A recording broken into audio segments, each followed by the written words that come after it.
Хоккей – один из самых популярных видов спорта. Он достаточно жесткий, но очень интересный и волнительный. Пожалуй, не найдется ни мальчика, который не играл в него или не наблюдал со стороны. Гора Новостей отправилась на первенство команды Салавата Юлаева и нефтехимика из Нижнекамска поболеть за ребят.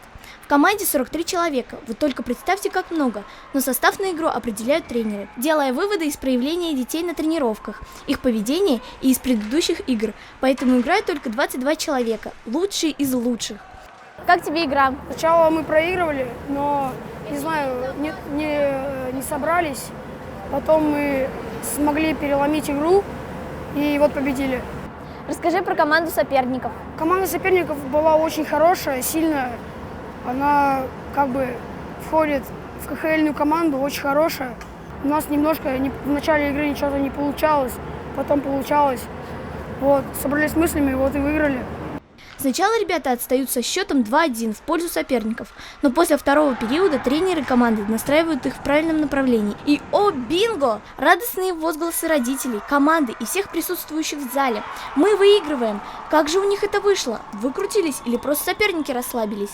На каких хоккеистов ты ориентируешься? Мне нравится Бурмистров. Он хороший игрок, активно играет везде. Также мне нравится Овечкин. Овечкин очень хорошо бросает и тоже так же играет везде и играет активно, отрабатывает за всех своих партнеров. Как ты думаешь, почему соперники проиграли? Какая у них была тактика? Во-первых, соперники играли очень хорошо и играли везде активно. Под конец они как-то расслабились, думали, могут выиграть, но не повезло. Потому что наша команда собралась и начала хорошо играть. Всем прекрасно знаем команду, играющую за Башкортостан, КХЛ Салават Юлаев. А эти ребята – их юные последователи. Судя по их результатам, они имеют все возможности в будущем войти во взрослую команду и отстаивать наш регион на матчах. Также на основании прошлого сезона Салават Юлаев считается группой сильнейшие. Сейчас они находятся на втором месте, уступили первую игру их основному сопернику – городу Альметьевск, команде «Нефтяник». Второе место тоже неплохо, но надеемся, в скором времени будет первое. Держим кулачки! Хоккей является очень динамичной игрой, которая заставляет не упускать дух до последней сирены.